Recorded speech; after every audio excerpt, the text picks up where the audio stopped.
L'incontro tra metodo scientifico e valore sociale, l'analisi delle qualità dei bacini lacustri sotto il profilo microbiologico delle acque e il valore turistico, naturalistico e ricreativo. Sono le 5 vele di Lega Ambiente e Touring Club, la prestigiosa certificazione di cui anche quest'anno sono state insignite tra le 12 presenti sul territorio nazionale anche le località balneari dei laghi di Santa Croce in Alpago e del lago del Mis in comune di Sospirolo. Dimostrano come la qualità non solo delle acque ma anche dell'accoglienza turistica, della tutela dell'ambiente naturale, delle attività che vengono proposte dalle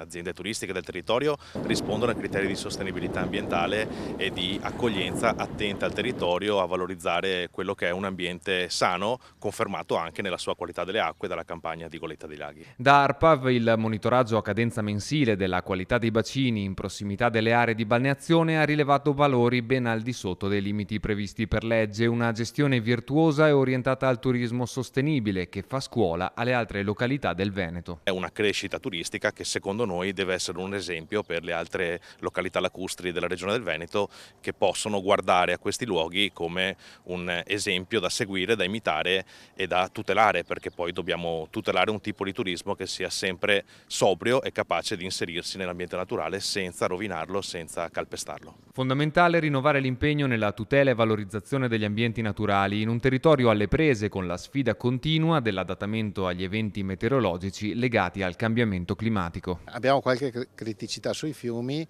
dovuta anche ai fenomeni meteo estremi che a volte mettono in difficoltà i depuratori e quindi possono causare qualche problema dal punto di vista dell'inquinamento delle acque. Però per quanto riguarda invece i bacini lacustri diciamo che i dati sono molto positivi, questo non può che farci piacere, quindi possiamo dire ai turisti che possono venire tranquillamente sui laghi del Veneto a fare le proprie ferie perché le qualità delle nostre acque sono positive.